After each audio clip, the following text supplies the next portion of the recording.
Ngayong episode, magmo-model kami ng mga kakroko. Ang challenge namin ngayon is makapag-produce ng quality photos sa isang room lang. Simple lang, malinis. Ganda, boss. GG. Abangan nyo na lang. Nicean. Yo! Good day sa inyong lahat!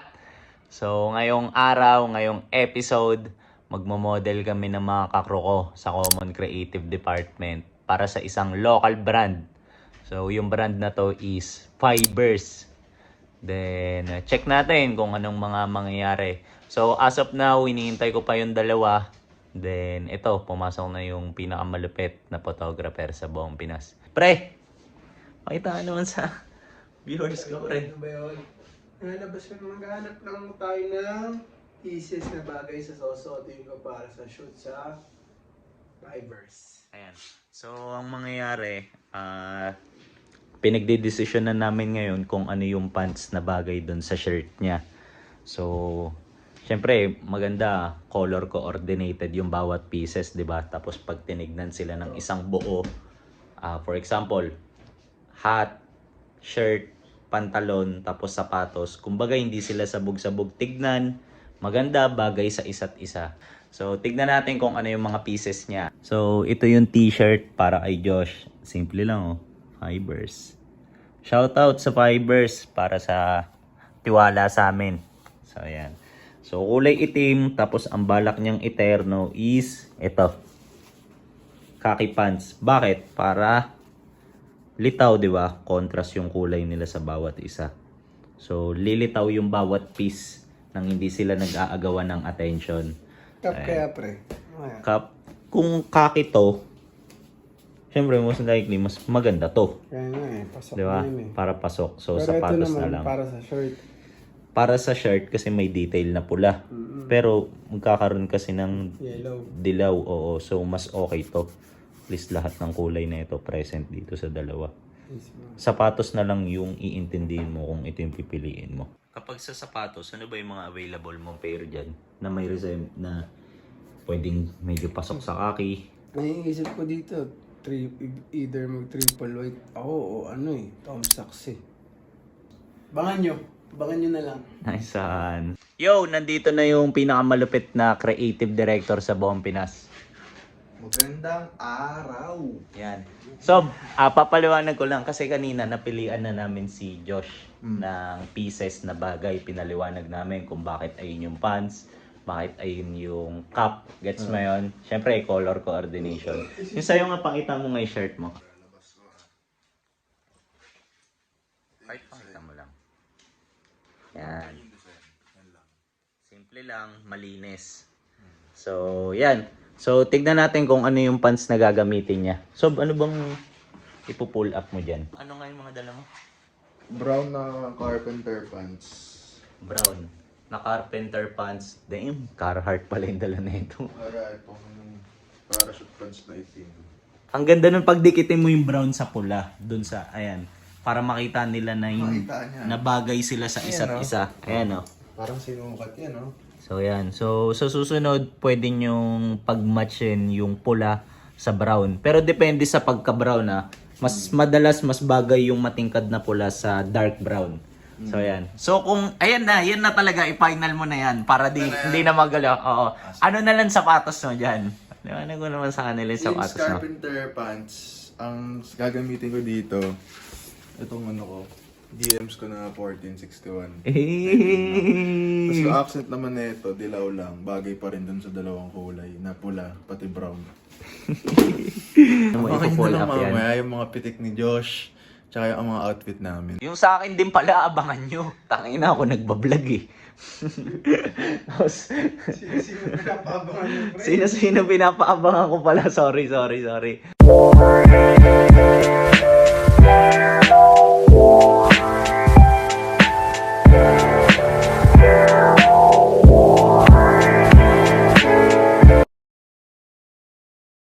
Yo, ready na kami. Then ang unang magbo-model is yung pinakamalupit na photographer sa buong Pinas. So, ito. Papalit na siya. Pre, nakita ka naman. Then, ito na yung kaninang mga pieces niya. Ganyan niya ipo-pull up. So, Bida! sige nga pre, suot mo nga pre. Pakita natin. Naabangan nila pre kung paano makukumpleto yung pieces. Work ba guys? Suabe pre. Nag-work ba? Nag-work? Suabe. Yan. Bagay dito sa location namin. Nandito kami sa Italy, tingnan nyo. Lipad pa kami. Para sa Lipad na fibers. namin, team. Diba? Ayan, dito kami sa Sicily. Mag-uumpisa na sana kami pero hindi na pala. Kasi wala eh. Ang daming makakalimutan yung SD card pa, o, 'di ba? Paano kami mag-shoot niyan? So, ayan, Vision Vulture, good job. Ayan. Ngayon yung tamang time para ipakita yung handle niya dito sa screen. So, ayan, good job eh. Tutuloy na eh. Pero pag mga ganitong situation, 'di ba? Diyan masusubukan kung paano niyo iso-solve, 'di ba? So, babalikan na lang, gawa ng paraan. So, ayan. Lilipad ulit kami, pabalik ng Pinas. Bago kami mag-shoot, kain na muna pala kami. Kasi dapat nagawa na namin kanina eh, di ba? Pero wala eh, walang SD card. So, sa ito, kain muna kami. Maggawa ka ng content na sa event ka, like pretend season pass, maganda ma-post mo siya kaagad kasi relevant pa yung event. So Yes. sabihin ng tao, anong nangyari kaya dun sa season pass? Isi-search pa talaga Isi-search nila. pa nila, oh. So yun yung parang dadating, dun yung makikita nila, uy, may nag-content na, oh, panoorin natin. Ganun. Yo, narinig niyo yun? Nagtatanong ako palagi dito eh, syempre. Mas may alam sa akin to about sa YouTube eh. Di ba? Para lang matuto tayo. So kakatapos lang namin kumain, then sobrang init pa sa labas. Kaya ito, ang ginagawa muna namin is product shoot. Yo! So tapos na kami sa product shoot. Ang gagawin na namin ngayon is ayan, imo-model na namin bawat isa. So ang mauuna is si Johan. So ganito yung getup niya. 'Di ba kanina pinaliwanag ko kung paano yung color coordination ng per piece niya. So ganito. Ako nag-style na ito. Tsaka alam mo yun, proud ako. So ayan, tingnan mo yung hat niya. Styled by Mike. So kung ano yung kulay nung hat niya, dilaw na lining, meron ding dilaw na stitch sa sapatos niya. Tapos pula yung print no design. Tapos yan, black yung sapatos. So yan, so maganda yung timpla nung mga kulay ng suot niya. So let's go. Pre, pakipaliwanag ng ganda ng sinabi mo kanina. Ano ang challenge sa atin ngayon? So yun, ang challenge namin ngayon is makapag-produce ng quality photos sa isang room lang. So itong Gago. kung basta itong normal na kwarto, kailangan Ma-maximize. Tama. So ito yung room. Tapos pagkatapos kong ipakita, lalapag ko na tong phone kasi trabaho na kami. Let's go! May na-discover daw yung tropa ko. Tapos sabi ko wag niya muna sabihin kasi kailangan i-vlog natin. Baka mamaya ito ang gamot sa cancer eh.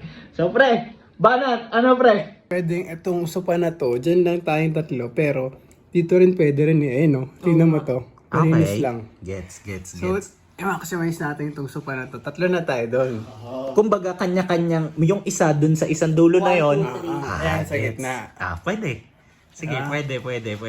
Para maximize talaga yung ano. Pwede. Yung output yan. Sige. Tingnan na natin. Balag daw yung reaction niya. Pwede na. Pero pre, balagbag talaga pre. Parang pang stussy. Ganda pre. Ganda, boss. GG. Yo, tapos na mag-shoot si Johan. So ngayon, ito na. Yung pinakamalupit na photographer sa buong Pinas. So turn niya na. Swerte niyo naman, makikita niyo mag-model ako. Ayan. Pero nakakatawa kasi, di ba, siya lagi yung pumipitik. So this time, siya naman yung pipitikan. Ito naman yung setup para kay Josh. So ito yung frame na nakikita namin dito behind the camera. Gando. Niya. Nice one. Yo! Turn ko na. Kakatapos lang nung pinakamalupit na photographer sa buong Pinas. So let's go. Papalit lang ako tapos ito ang shirt. Sasobihan ko lang lilinisin ko lang para hindi Yo! Tapos na yung turn ko. Then, nakapag-shoot na rin kami na 3 kami magkakasama sa isang picture. Thank you kay SBD. So ngayon sisilipin namin kung ano yung itsura. Let's go! Tingnan natin. Figure out natin isa-isa.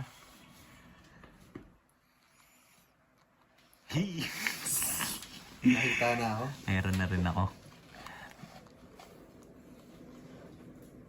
Meron class picture eh. Pre. Are, ano, are. Tapos na. Yo! Tapos na kami mag-shoot. Lata naman, nakapagpalit na ako ng shirt. Then still, kasama ko pa rin mga kakro ko sa Common Creative Department and sa SBD. So ngayon, ang gagawin na namin is edit na agad namin to para ma-upload na rin namin agad to. So possible, putulin ko na yung video dito. So salamat sa mga umabot sa part na to. Tapos yun lang!